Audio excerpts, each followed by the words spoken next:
science fiction is considered to be something for adolescents, for just high school kids, and for disturbed people in general to read in America.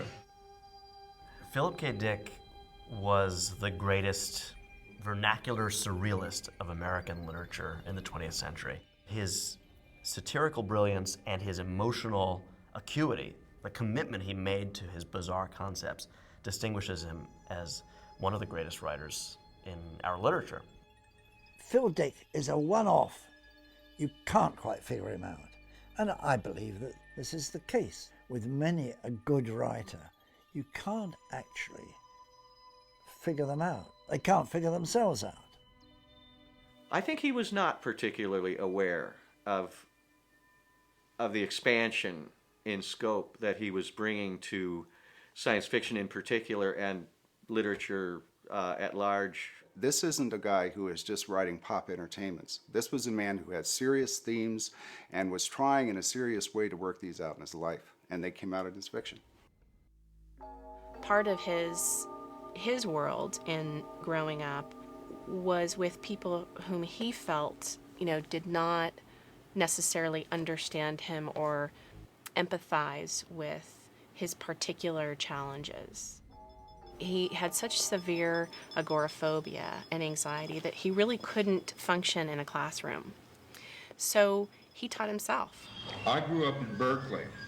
What I read, because it's a university city, was Flaubert, Stendhal, Balzac, Proust, and the Russian novelists influenced by the French, people like Turgenev. And I even read Japanese novels, modern Japanese novels. He gave me, or had me read in his house, copies of his files of astounding fiction and fantasy stories, very great pulps that have been going on from the 30s. He comes out of the pulp end of genre science fiction, writing for the pulp magazines and publishing novels as paperback originals, sort of the trashiest possible part of the writing world. When I purchased my first published story, somebody said to me, "Do you read that kind of stuff?" And I said, "Madam, I not only read it, I write it." He was someone who had a fierce and almost out of control abreaction to authority. He couldn't stay in school. And science fiction was a place where a writer and a person who felt like an outsider in post-war American culture could go and flourish. The science fiction was really the wallpaper in his stories, and it was a platform that he used to share his ideas. And the ideas were a lot about what it is to be human, what's real. Those sorts of themes resonate with people. And people would say to me, "Well, why don't you write something serious? Why do you write science fiction? Write something serious." By that they meant important. Nevertheless, I did as well as I could. The 60s is the period of Dick's greatest work, and it basically comes in two bursts. There's a ferocious energy that he shows at the very beginning of the 60s, and that results in his first great successes, books like Dr. Blood Money and Martian Time Slip, The Three Stigmata of Palmer Eldritch, and The Man in High Castle. He won the Hugo for Man in High Castle. I think he was always very happy to have won the Hugo Award. He didn't act as if he was above the genre. He took it very seriously, put it that way. He has a kind of flat spot in the middle of the 60s, and then he kind of repossesses his career around 66, 67, 68, and produces in another flurry a batch of work to stand alongside the great work of the early 60s. This is where Do Androids Dream of Electric Sheep comes from. It's one of his finest books from the standpoint of craft. He's organized the book very, very tightly, and the symbolic structure of the book, the characters and the situations are all very, very well worked out. My mother tells me that while writing Do Androids Dream of Electric Sheep, he would write furiously. He was not one to do outlines and to plan ahead. He just got in there and wrote and would write for days and days sometimes.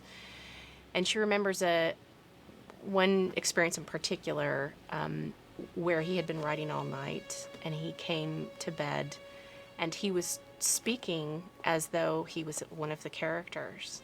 And, it was sort of gibberish, but, he was, using a sort of a different language.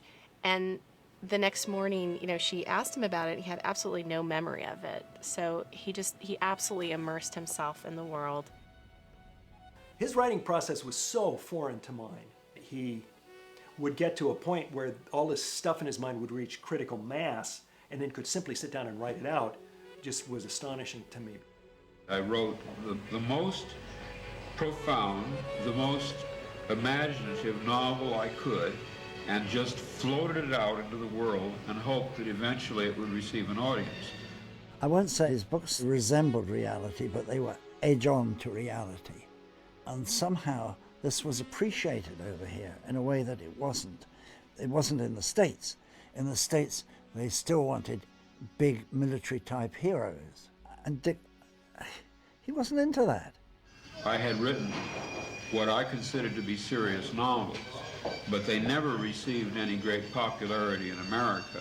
But then I discovered that in Europe, especially in France, science fiction was taken seriously, and the science fiction writer was not regarded as something on the level of a janitor. And my delight was enormous, and my amazement was enormous, and my agent was quite pleased. This was a man who did not make a lot of money until the very end of his life, in a genre that was considered a poor stepchild to literature. So he always felt, yeah, I'm a writer, I'm making money, but barely. He wanted to be not an SF writer. He wanted to be a real writer, out there with the mailers and the big guys, etc. And to have these aspirations makes you unhappy. I'm a witness to that. Someone had optioned Do Androids Dream of Electric Sheep and had apparently written a script of it that was kind of campy. And the producer or scriptwriter visited Phil, and Phil said, I'd like to punch you in the face after I read that screenplay. And this producer or screenwriter said, good heavens, I'm sorry. You people take this stuff seriously? Well, how do you feel about, Hollywood anyway? Let's put it this way. I have never known any good news to come out of Hollywood.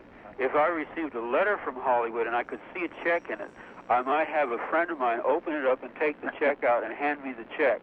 But I would not read the letter, and if I was forced to read the letter, I would try to assimilate as little material from the letter as I possibly could. I think that actually he would be delighted to find so much attention was being paid to him by Hollywood. He would start thinking much better of Hollywood once they started making films from his books. Blade Runner was the first adaptation, and initially it didn't do well. I mean, people just didn't seem to really get it. And we all thought, gosh, if this is any sign of what's to come, it's not going to be good. We won't be seeing much more of this. After that, there was an adaptation, Total Recall, based on a short, We Can Remember It For You Wholesale, which was, a more accepted, mainstream, fun, high concept film that did well. There's a kind of repulsion attraction thing about Hollywood studios and Philip K. Dick, because they don't film the major novels. They grab some sort of minor short story, and then they just take a few little features of that story and they build a kind of ordinary action picture around it. A lot of his short stories have these strong narrative hooks, which is why short stories like Minority Report or Paycheck are picked up to be made into films. Duandre's Dream of Electric Sheep is a fairly rare example of his novels that have that kind of strong action hook, because it's a guy who has to kill 5 replicants. He has a deadline. So it's just really there as a story that can be easily translated into the action imperative mode of cinema. When I think of him, probably the first thing I think of is that he was, I think, the funniest guy I ever knew. Very deadpan sense of humor. You know, if you read his works carefully, you know, you'll see that in there. Knowing him as a person, you know, this was not Philip K. Dick, the science fiction writer, to me. This was my father. And he was a very kind, loving father, a very good, sincere person. He would notice if someone appeared to be ill at ease and not fitting into the group. And he would, as if by random accident, wander over there and start him up in a conversation. There was no profit in it whatsoever for him. In fact, it would have been much easier for him not to pay attention to the way other people felt. But if there was one thing that I really loved him for, it was that. Recently, the academic community has discovered us, and there are scholarly articles being written in America about science fiction. And also, science fiction novels are being used in courses at universities and high schools and colleges. In fact, one of my novels is used even in a course in the modern novel. His last 5 years, and the last year in particular, were finally leisure time to kind of write without catastrophic interruptions, write without having to fret about savage IRS interest or anything like that. His religious studies and speculations were coming no closer to conclusion, I suppose. He loved questions better than answers. He was very focused in the later years on a religious quest. He had a religious experience, a vision that really occupied his mental energy that he wrote about furiously until he died. Roughly New Year's Eve of '81, he was telling me that his theological researches had led him to believe that the world was shortly going to be coming to an end. And for him it did.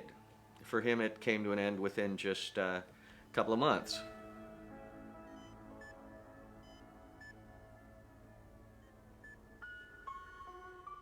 Definitely in his life, the good for sure outweighed the bad. And in terms of what he gave people, absolutely. I had the great luck of being asked to edit the Library of America edition of 4 of Dick's novels from the 60s.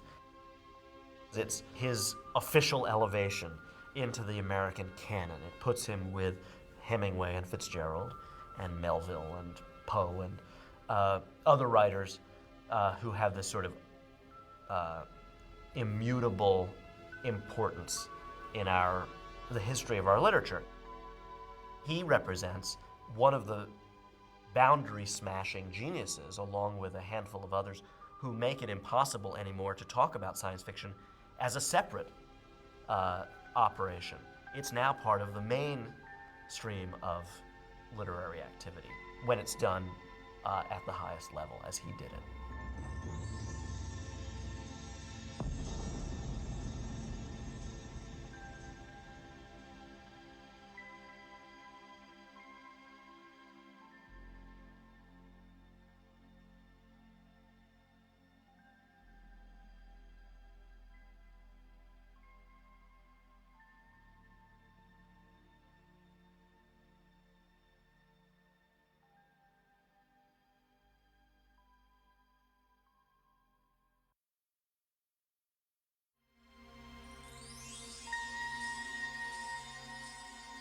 I still think the Blade Runner is the best and the finest of all the Philip K. Dick adaptations, and in a strange way, it shouldn't be, because it's so far afield from the original novel, Do Androids Dream of Electric Sheep.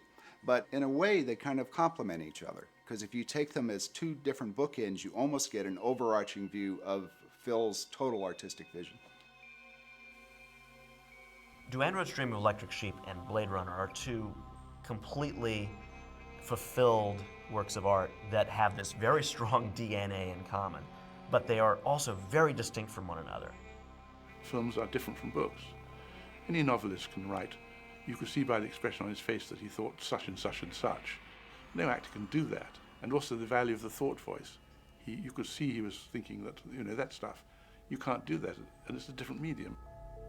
Anyone who works in screenwriting or in film will tell you that it's virtually impossible to transliterate a line-by-line adaptation of a novel into a film. Novels are much more rich than people give them credit for. There are many, many different plots, many, many themes, many characters, and how are you going to get all that into an hour and a half?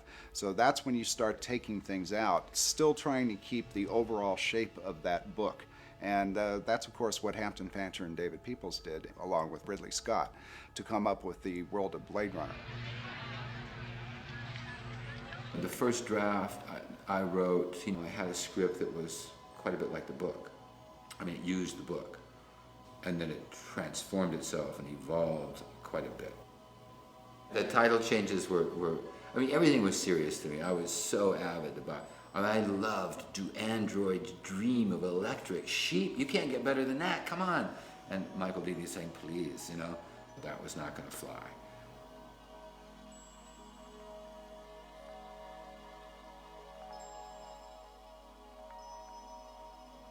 Replicants are like any other machine. They're either a benefit or a hazard. If they're a benefit, it's not my problem. Phil was always concerned about what he called the ongoing battle between the authentic human being and the automotive reflex machine that he would call an android. But what he was saying when he used the word android was he was talking about people without emotions, people without empathy, people without feelings whose sole goal in life seemed to be to only satisfy their own cravings. I remember that we were all shocked because they weren't going to call the androids or even droids. We thought, replicant, well, yeah, but these are androids. It just didn't seem right to be talking about androids. It made the movie sound undignified in a way or something. And I was talking to my daughter on the phone who was at UCLA, and she starts talking about how they replicate cells. And between us, she swears it was me who said replicant, and I swear it was her who said replicant. And I don't know which one of us said replicant, but between us, that word came out of that conversation. The main difference between what Ridley views this all in terms of and what I view it all in terms of is as follows. To me, the replicants, or androids if you will, are deplorable because they are heartless, they are completely self-centered, they don't care about what happens to other creatures, and to me this is essentially a less than human entity for that reason. Now, Ridley said that he regarded them as Superman who couldn't fly. He said they are smarter than humans, they are stronger than humans, and they have faster reflexes than humans. That's rather a great divergence, you see. We've gone from somebody who is a simulation of the authentic human to someone who is literally superior to the authentic human. So we've now flipped it. And I said, now the theme of the book is that Rick Deckard is dehumanized in his job of tracking down the replicants and killing them. In other words, he winds up essentially like they are. And Ridley said that he regarded that as an intellectual idea, and he was not interested in making an esoteric film.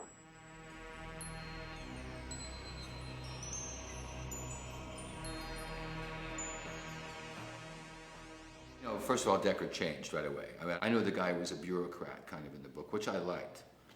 Glasses, briefcase, automaton kind of henpecked.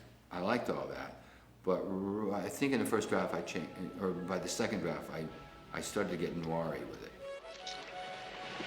Deckard, B26354.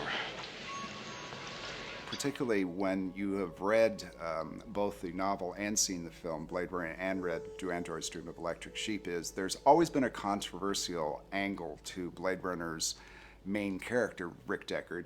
Is he actually a replicant, or is he not a replicant? Well, leaving the question within the film aside for a moment, there's actually a sequence in the novel where it is suggested that Deckard is a replicant, but Phil does it in a much different way. There's an action sequence, actually, a very, very stirring sequence in the middle of the book where Rick the main character is deceived into going to a fake police station. And he says, why am I being arrested? And they say, because you're a replicant. Or, as they say in the book, because you're an Andy for android. He goes, I'm not an android. And they go, yes, you are. You just don't know it. You've had your memories wiped. And they proceed to jail him. And they take him to this place that he's never heard of. So he's starting to question his own memories and his own experience. And then he finds out that this is actually a substation that is being run by androids, whose sole purpose is to screw with other people's heads. And they're pretending to be police, and they've actually got this functioning substation, and that the real police don't even know that they exist. Which is a great set piece, because it's got this great shock value when you realize that everyone he's talking to in this fake police station is a replicant. All gone in favor of other things that the film wanted to emphasize and explore, and visual material. I mean, if you love the novel, there are whole elements in it, some of the very best parts of the novel that the filmmakers haven't bothered with at all. In a way, the plot is almost a secondary thing. You watch the movie, and the main thing is that you are, for an hour and a half or 2 hours, getting to live in this infinitely intricate and fascinating world. If you had to choose between a really good, solid narrative and Ridley, you got to go with Ridley, because, I mean, he's what made it special and what made it extraordinary. But I still wish it had a better narrative.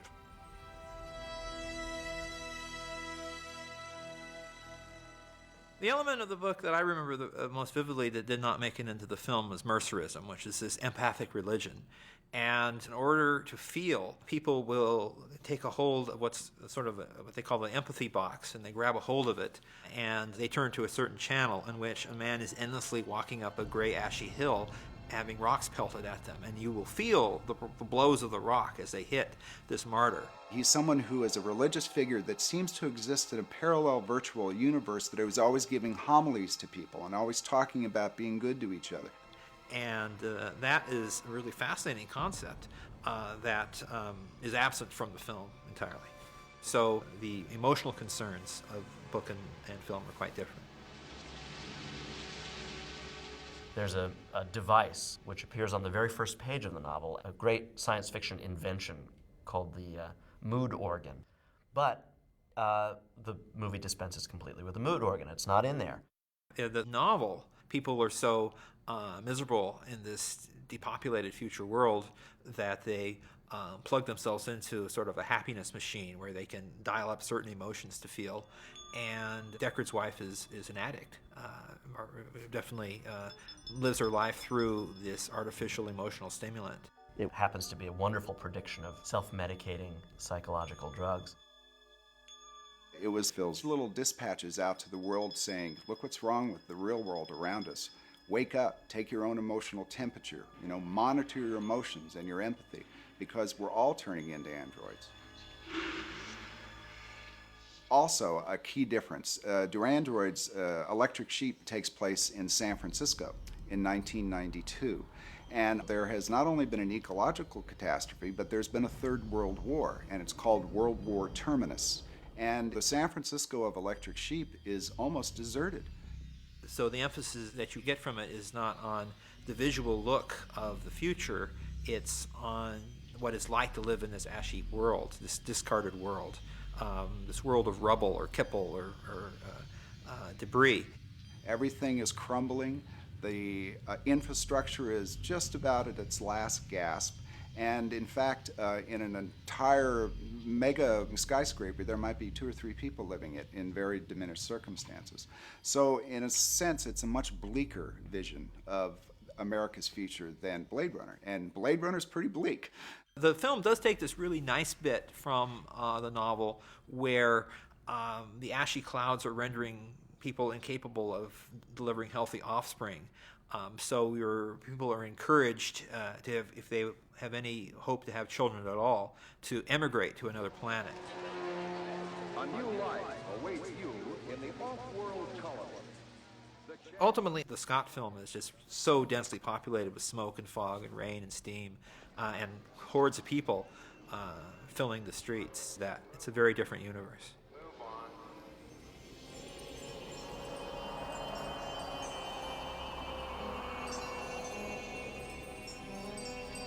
The sentiment even the intellectual aspects of the screenplay were taken from my response to the book in terms of the death of animal life on this planet and what that meant.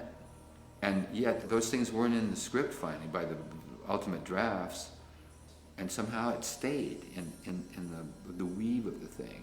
The whole reason that the Rick Deckard of Do Androids Dream of Electric Sheep goes out and tries to track down androids is simply to get enough cash from the bounty on killing these things to buy a sheep that he can put up on the top of his penthouse and let graze and then impress his wife.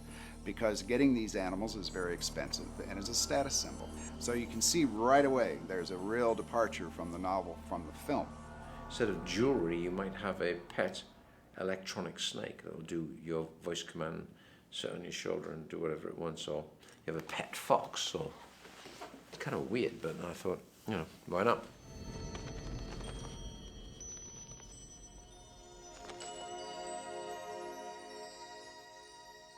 Do you like our owl? It's artificial? Of course it is. Rachel is the quintessential Philip K. Dick character. Those aren't your memories. They're somebody else's. They're Tyrell's nieces. So here you have Rachel in Blade Runner who thinks she's human, but is actually an artificial person, who then discovers she's an artificial person, and in the process, this makes her more human. And it's just one of those wonderful conundrums, one of those knotty philosophical things that Phil loves so much. You really get a sense of the empathy, the care that he has for these characters, even the characters without empathy, like the androids in that 1968 novel. You also have another subplot about a result of radioactive fallout from World War Terminus on some of the remaining human populations that has made them both physically and mentally inferior, and these people are called chickenheads. And one of the chickenheads in Electric Sheep is a fellow named J.F. Isidore, who became J.F. Sebastian in the film. But in his case, he is a intellectual genius, developer of the new technologies. Nexus 6. Ah, I knew it, because I do genetic design work for the Tyrell Corporation. In the Electric Sheep novel, Isidore is basically a holy fool. He's the one who has diminished mental capacities but can see the truth and tells the truth in his own childish way. And in a sense, William Sanderson in Blade Runner echoes that and mirrors that aspect of the personality of Isidore in the novel. There are also lines of similarity. For instance, there is a character named Holden who is crippled. There is also a 4-year lifespan built into a termination date of 4 years in the Electric Sheep novel. And there is also a genetic corporation that figures very prominently in the book. So there are lines of similarity and there are parallels. So you always have this uneasy balance of elements. Do Androids Dream of Electric Sheep is a great novel, one of my favorite of Dick's. But the two, in my mind, stand as separate works of art with a strong relationship, a lot of overlap, but they're not twins. One is not a faithful adaptation of the other. That is to say, there's such a fundamental difference, of course, between film and fiction, and Blade Runner doesn't need to do as many things with as many different concepts and characters as the book, because it's going to do something else instead. It's going to linger on this unbelievably beautiful and strange and stimulating vision of the future. And we wouldn't want to stop the movie from doing what it's doing, from panning over these streets and these advertisements in order to cram in some of the material that's missing from the book. It's a perfect example of how those two forms have different requirements.